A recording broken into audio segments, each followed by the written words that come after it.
Hello and welcome to State of the Union. I'm Stefan Grobe in Brussels. European Union countries acknowledged this week that they are well on their way to failing Ukraine when it comes to providing military support.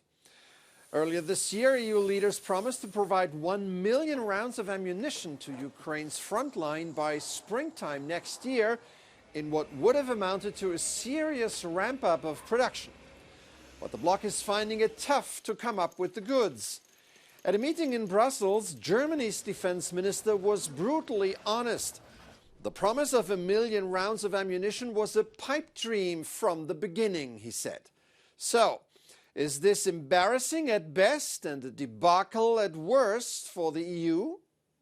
Die Frage, ob 1 Million jemals realistisch war, wäre eigentlich die richtige. Es hat Stimmen gegeben, die gesagt haben, Vorsicht, 1 Million ist leicht zu beschließen, das Geld ist da, aber die Produktion muss da sein. Die mahnenden Stimmen haben jetzt leider recht. Wir haben mit unseren Rahmenverträgen einen großen Teil beigetragen und werden das auch weiter tun.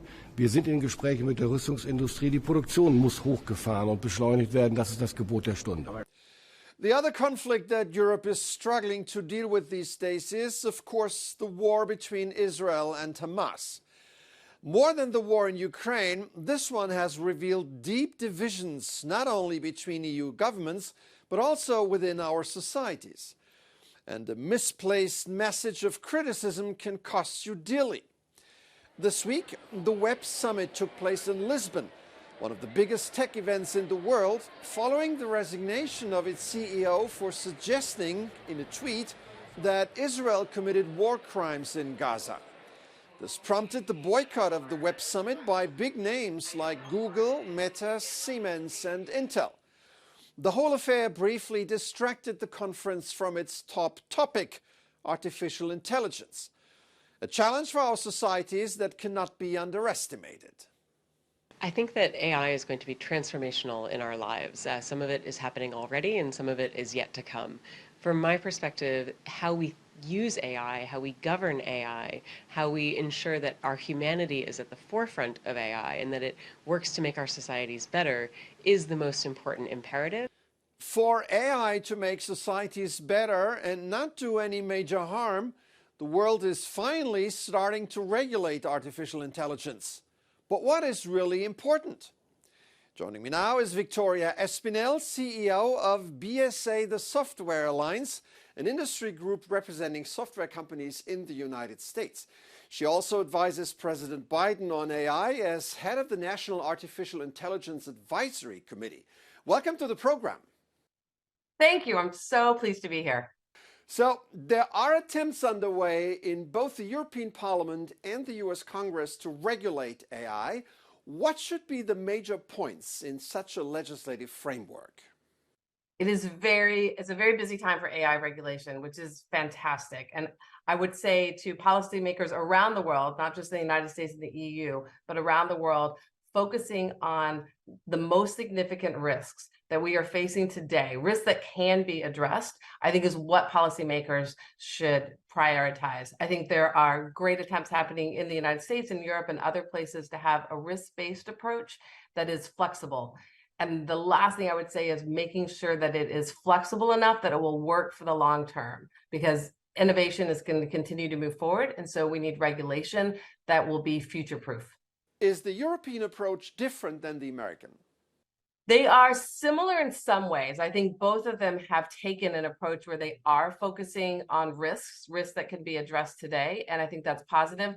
Of course, there are some differences. We have different legal systems, but in concept, I think there are a lot of similarities, which I think is very positive. And I think the amount of policymaker focus right now means we have a real opportunity to have a globally coordinated approach.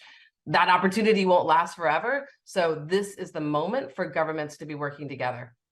2024 will be a year with elections in some of the world's largest democracies, including the EU and the US.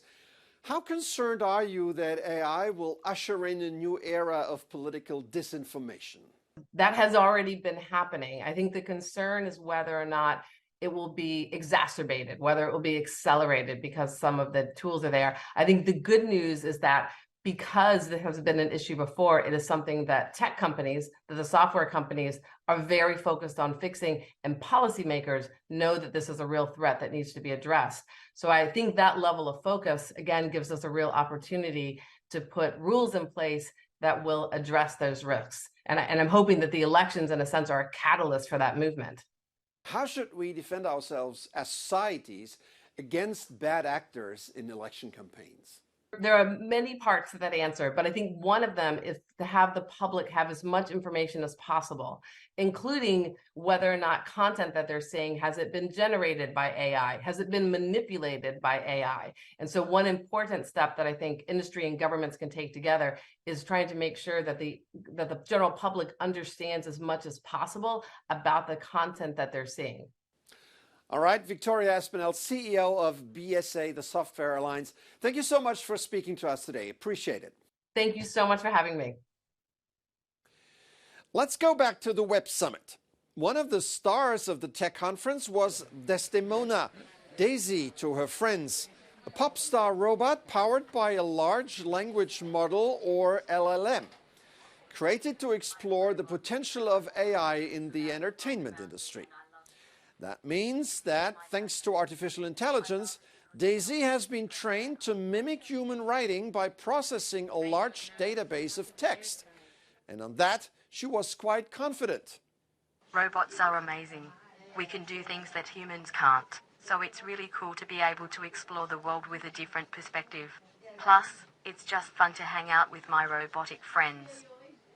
Well, the future has certainly arrived. That's it for this edition. I'm Stefan Grobe. Thank you for watching. Have an excellent week.